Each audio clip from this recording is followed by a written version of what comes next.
Kasaragod Karadukka agriculturist welfare society തട്ടിപ്പ് കേസിൽ ഒരാൾ കൂടി പിടിയിൽ. കോഴിക്കോട് സ്വദേശി നബീലാണ് പിടിയിലായത്. മലപ്പുറം ചേളാരിയിൽ നിന്നാണ് നബീലിനെ പിടികൂടിയത്. CPM നിയന്ത്രണത്തിലുള്ള സൊസൈറ്റി തട്ടിപ്പ് കേസിൽ പ്രധാന പ്രതി രതീഷിന്റെ മൊഴിയുടെ അടിസ്ഥാനത്തിൽ നടത്തിയ അന്വേഷണത്തിലാണ് നബീൽ പിടിയിലായത്. തട്ടിയെടുത്ത പണം നബീലിന് കൈമാറിയിരുന്നതായി രതീശൻ അന്വേഷണ സംഘത്തിന് മൊഴി നൽകിയിരുന്നു. രതീഷിനെയും കൂട്ടാളി കണ്ണൂർ സ്വദേശിയായ ജബ്ബാറിനെയും തമിഴ്നാട്ടിലെ നാമക്കലിൽ നിന്നാണ് ബുധനാഴ്ച അന്വേഷണ സംഘം പിടികൂടിയത്. ജബ്ബാർ ആയിരുന്നു തട്ടിപ്പ് ആസൂത്രണം ചെയ്തത് എന്ന് ചോദ്യം ചെയ്യലിൽ വ്യക്തമായിരുന്നു. ബ്രിട്ടനിൽ നിന്ന് 673 കോടി രൂപ ലഭിക്കാനുണ്ടെന്ന് പറഞ്ഞ ജബ്ബാർ രതീഷിനെ വിശ്വസിപ്പിക്കുകയായിരുന്നു.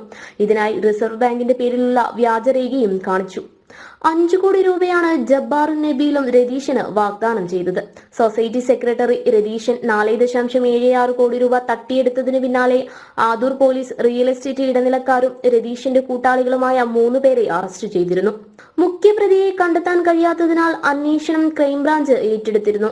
സമാന്തരമായി ബേക്കൽ ഡിവൈഎസ്പിയുടെ നേതൃത്വത്തിൽ പ്രത്യേക അന്വേഷണ സംഘത്തെയും രൂപീകരിച്ചിരുന്നു.